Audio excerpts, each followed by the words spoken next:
Greetings.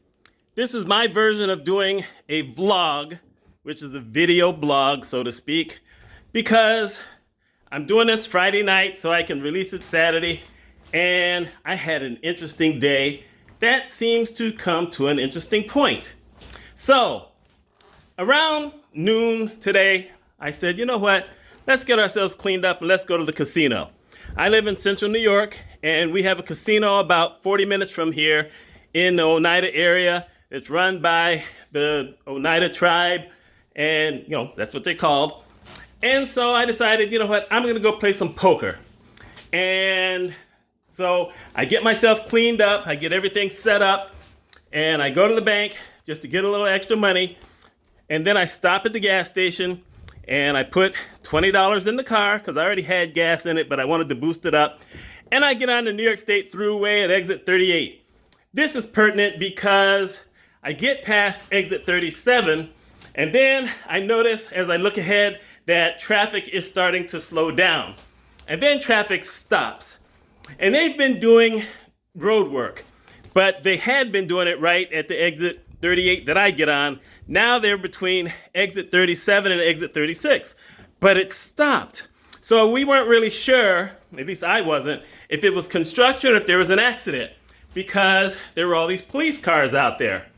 And it turned out that it was construction, but it took about 20 to 25 minutes to get through that.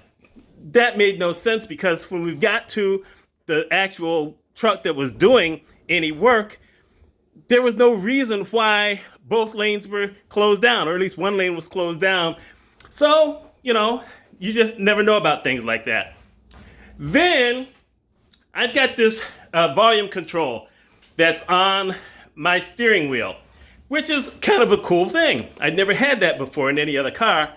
And for whatever reason, it broke. It broke to the point where I could not turn the volume up, but I was turning it down. And so I was like, oh my goodness. And so what I had to do so I could listen to my recorded book was to put the phone on my shoulder where my seatbelt strap would hold it in place so that I could hear it better. Because I was trying to, turn it up loud enough so that it would be easy to listen to. And I drove all the way to the casino.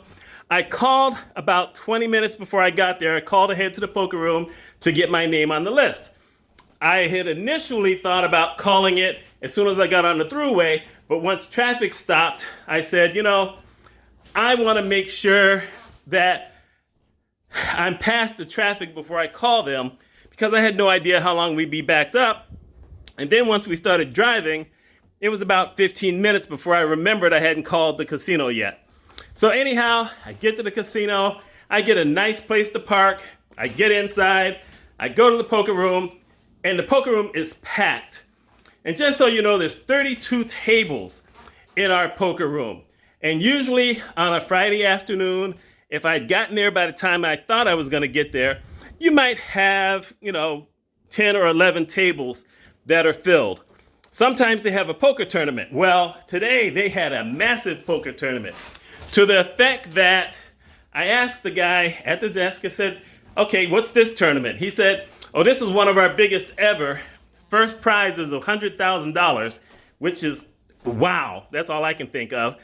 He said, and it's a buy-in, second buy-in. So therefore, if you get bounced out, you can go and pay for another entry, but then you have to wait in order. So the first, 16 tables are already filled from the beginning. And after that, then, everyone gets on a list to get in. So there's that list, and then there's the list I'm on. And so I look, and it looks like all the tables on my side were full. Turned out they weren't. But initially I said, okay, I don't see my initials on the board. And he said, well, let me look. I gave him my initials. He said, okay, you're number 22. I said, oh my goodness, this doesn't sound good. I said, how come those other tables are still empty? He says, well, we don't have any dealers for those tables yet. So I decide, okay, I'll be back. And I go on a walk because I'm not always one of those people who can just sit down for a while and not do anything. So I walked for a bit. Then I get back about 30 minutes later, said, okay, how's it going now? He said, now you're number 21. I'm thinking, oh goodness, this is gonna take all day long. So I decided to go for another walk. And one of the things I've never had enough time to do when I've gone to the casino, because like I said, I usually go in there, get on the poker table within 15 minutes or so, and I'm good to go. So I decided to walk around and see if I could find a slot machine that was 25 cents. The thing is that a lot of casinos, probably all in the country by now, have gone to majority penny slot machines. And for whatever reason, people are just drawn to these things. I think they believe that they're getting a deal because it's only costing them a penny, but it's not only costing them a penny. Some of those people are just spending big amounts of money without thinking about it because you think, a penny, what's it gonna do for me? And it just generates tons of money. And then when they hear the bells and whistles, oh my God, I won a ton of money. Well, maybe you won $100, maybe you won 50, but the noise is all the same. So the stimulus just drives those people nuts. But I started playing slot machines when it was 25 cents. So I wanted to see if they had any.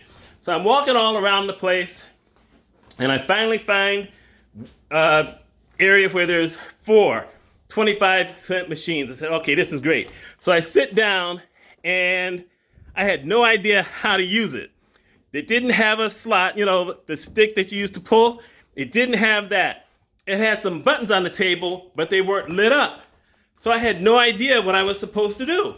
So I said, okay, I'll wait for one of the people to come by who works here to tell me how it works. Nobody came by for about 4 minutes. So then I get up and I start walking around looking for someone. And for the first time ever, there's nobody there. So I just had to walk. It took me maybe 4 or 5 minutes till I found these 2 ladies who were walking my way, talking to each other. Say, excuse me, can you help me out of here a little bit? So one of them comes over and I said, I don't know how to use this machine. She says, oh, well, you just push these buttons. So this one would be, if you want 1 credit, this is 3, this is 5. I said, how do you know that? There's no numbers on them. And she said, well, these machines are some of our older machines and we haven't been able to get the parts to fix them yet. So not many people use them. I said, well, that's not really helpful, is it? So she says, oh, we have some newer machines over here. So I follow her over to another place where they have 4 quarter machines. That's it, 4 quarter machines. But at least I could see everything and I understood. And it had a stick, so you could pull the stick. Or so I thought. It turned out that the stick is just there for decoration. And the thing that I have not liked about slot machines, probably over the last 6 or 7 years, so I almost have never gotten on one, is the fact that back in the day when you pulled it and everything was spinning around, it spun for at least 10 seconds before it started locking up. Now it spins for maybe 3 or 4 seconds at best, which means you lose your money faster. And sure enough, except for hitting 1 cherry, and anybody who's ever played a slot machine knows that if you hit a cherry, you're going to hit double the amount of money you actually played for at that moment. So I went through that 20 pretty quickly. Then I go back to the poker room. And the guy who usually is behind the desk is there this time. So I said, I'm just coming to find out where I'm at, give him my initials, and he says, oh, I called you about 15, 20 minutes ago and you never responded. I said, I didn't hear any call from me. He said, well, I did call you. And I said, but I didn't hear anything on the speakers that were outside, in the playing area for the rest of the casino. He said, oh, those speakers have been broken for about a week. That's why I've been telling everybody who signed up to stay in here so that they will hear everything because those speakers are broken. I said, but Tommy, you weren't here when I got here. That other guy was here. He didn't say anything about that. He says, well, I'm sorry. I said, so what happens now? He says, well, you can get on the list, but I have to put you at the bottom of the list. So I get on the list. I'm number 55. By this time, I've already been there about 2.5 hours. So I told myself, okay, I really wanted to play some poker, but I don't have all day here. So I decide that I will wait another hour. I initially thought about an hour and a half, but, I was starting to think this is around the time where I thought I would be leaving regardless of, whether I was ahead or not. As long as I hadn't totally crashed, I was leaving. So in about an hour, I go up and say, okay, where am I now? He said, you're at number 46. They have one open table, and each table only takes 9 people. I was done. I said, okay, take me off. I'm not staying for all that. So now I'm heading on the way home. And the thing is, heading on the way home, I was not on a side where there was any construction, any road work. There were a couple of signs that said left shoulder closed or right shoulder closed, but that was it. I mean, there were no people doing any work, so that was okay. So then I get to the exit where I live, and I determined, you know what? I'm not really ready to go home yet. I've already left the house. I'm going to go up to the Kia place and see what they can do about this thing that I have that's broken. So I go up to the Kia place, and I mentioned to the lady in the service area the problem I have, and she says, well, service is going to be $130 because it's going to take us about an hour, but you have to go to the parts room and see if they have what you need, because my car is a 2014 Kia Cadenza. So I go in there and I get this guy, and he eventually comes out, looks at the car with me, looks at the thing, writes down the VIN number, because a month ago I had to take my car there because it got a recall letter to test the windshield.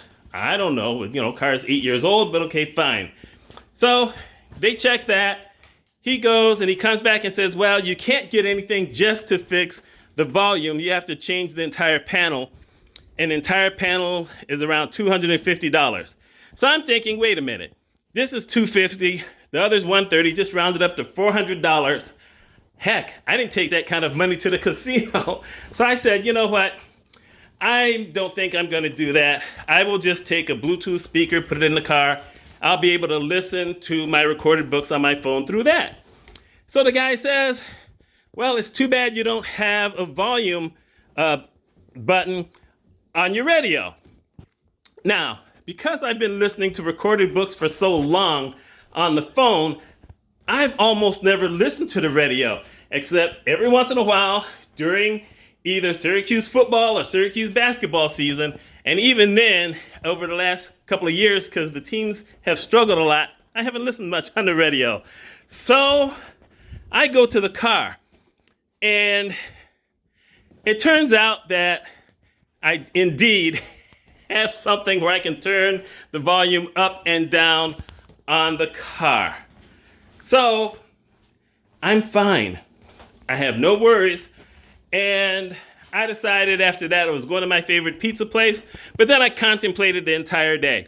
And in essence, I took $200 with me to, if I lost $200, that's okay. I had an extra $100, which I was going to use to go for dinner at the pizza place.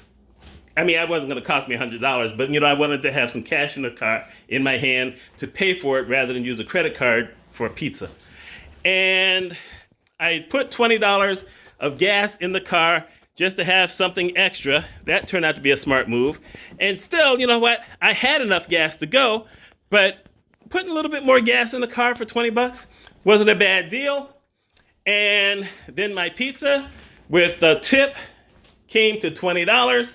So in essence, I spent $60 after leaving the house. I was willing to lose $200. So I got everything I kind of wanted. Basically, I lost $20. Everything else was fine. And in about an hour or so from when this video goes live, I will be having someone come to the house who's looking to buy the reclining lift chair that my mother used before she passed away, and they're paying $100 for that. So for the weekend, I will be up $40. And the two friends of mine who I talked to about it, they both said that it's almost like the universe was telling you that, don't go to the casino. You've got other things. Your life's going to be good. And just go for it. And you know what? That's how I'm seeing it as well. So I wasn't disappointed that I didn't get to play poker. Or, well, okay, I was a little bit disappointed, but in general, I wasn't upset about it. I wasn't really upset about having to wait in traffic. I wasn't upset that it was going to cost $400 to fix something that it turns out I can ignore for now. You know what? That's a good way to look at life. At least that's how I see it.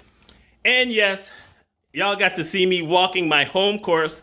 And by the time I turn this off, since it's telling me it's 15 minutes, oh my goodness, I didn't know that. I will put in probably anywhere from 2,500 to 3,000 more steps on the day. That's not bad. Anyway, my name is Mitch Mitchell. Like I said, this is kind of an outlier. It's a vlog. We'll go back to the regularly scheduled stuff tomorrow. Y'all take care, and that's my life. Bye.